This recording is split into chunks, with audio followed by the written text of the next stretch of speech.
the floor again. Once I was up and in the air, now down.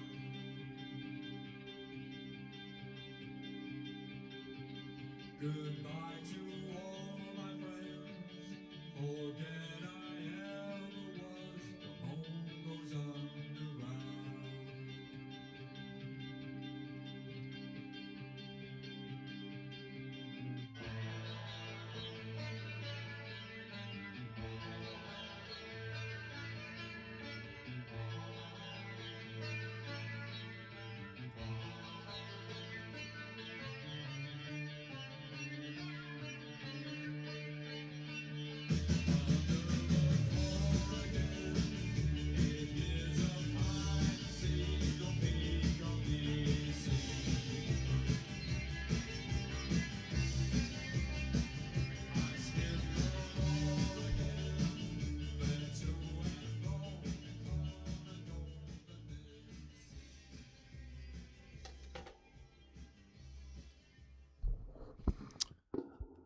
Hey, everybody, welcome to the daily update for Wednesday, January 14th, 2025.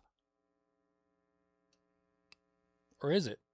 Hey, everybody, welcome to the daily update for Wednesday, January 14th, 2025. I had to look over here because I have this new calendar, this new desktop calendar. It's a book a day desktop calendar, which will remind me what day it is. Anyway, did I say happy hump day? Happy hump day. So let me tell you how this plays out. I do the daily update and I say that it's the 14th, Wednesday, hump day, yesterday. I publish it. I rewatch it just to make sure there are no mistakes. I take the trash out last night, which you only do on Tuesday nights. Nothing rings a bell. And then 3:00 in the morning last night, I wake up and I go, did I say it was Wednesday today on the daily update?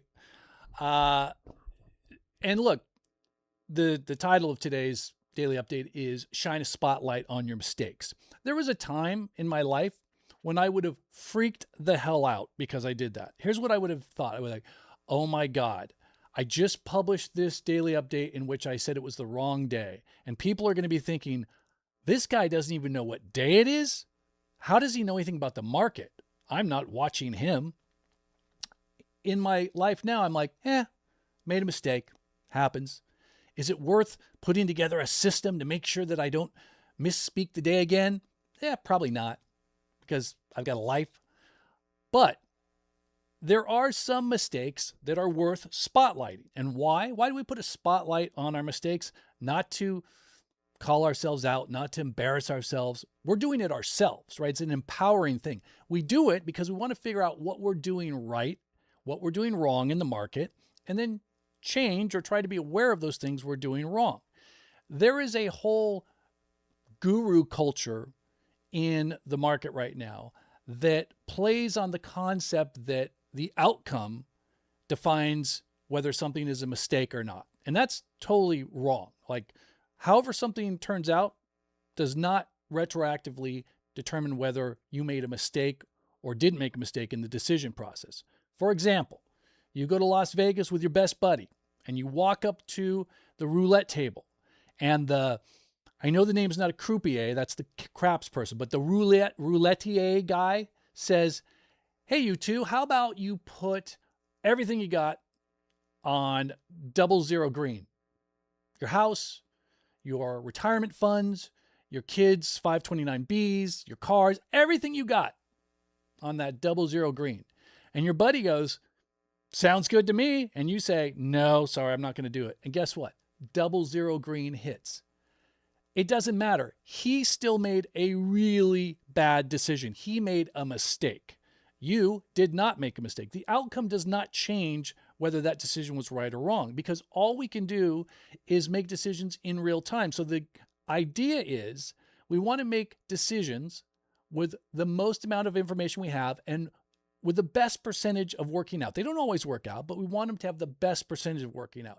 This whole guru movement on Twitter, what they do is they throw out 20 different names. Oh, this stock's going to do great. This stock's going to do great. This stock's going to do great. And if one of them does great in a week or a month or 6 months, you'll never hear the end of it, right? Look at that. The ones that didn't do so good, they just kind of fall away. But a lot of people fall prey to that outcome bias. And that's not what we do here. That's not what we do. And you know why? Because I have 2 goals, and that's it. The first goal is to make money. I don't want to be right. I don't want adulation. I don't want praise. I just want to make money. So that's why I look at my mistakes. I put a spotlight on them.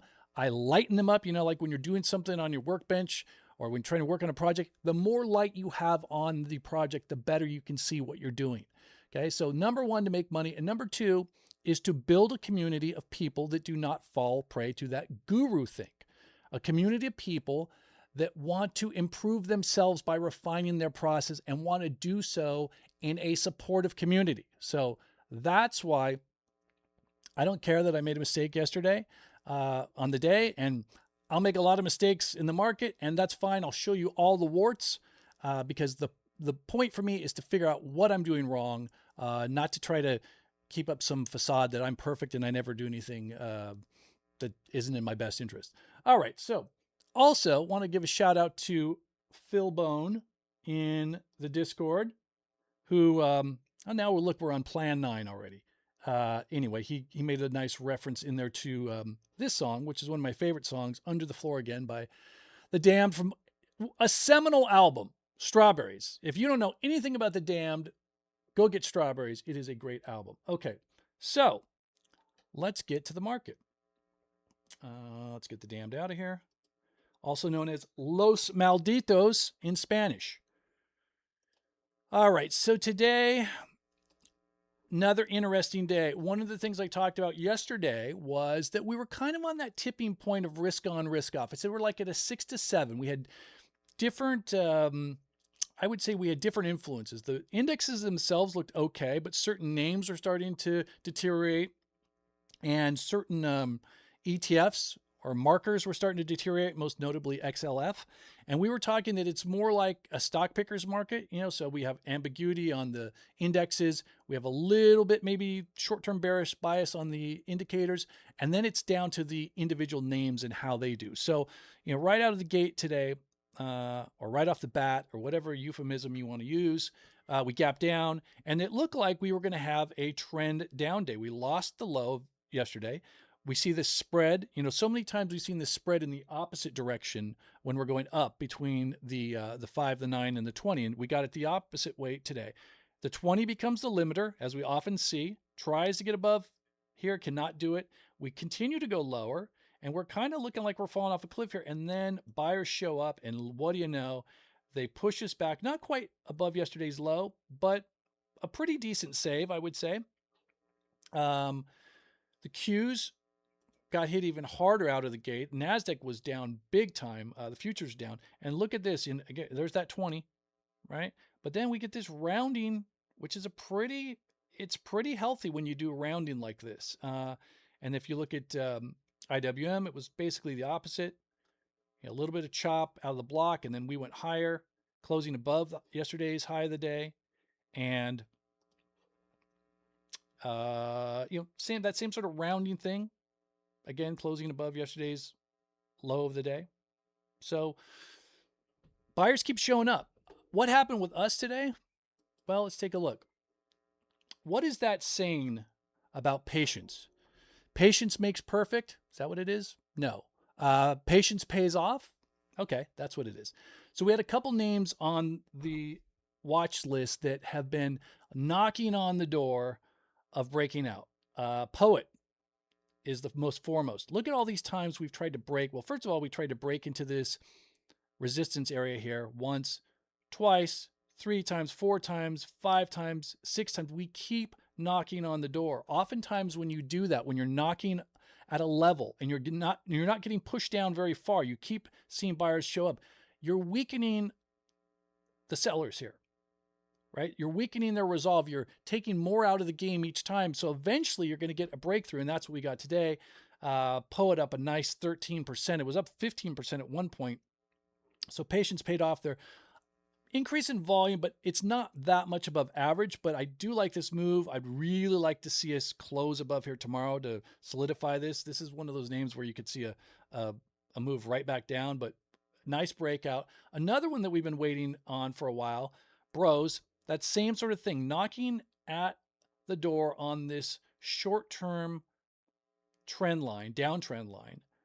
We've held this level here twice, actually 4 times, which is not only an old support resistance, but it's the 50 EMA. 1, 2, 3, 4. A pattern keeps showing up here on Bros. Every morning it tanks. And then after about an hour or two, buyers slowly come in and they bid it back up.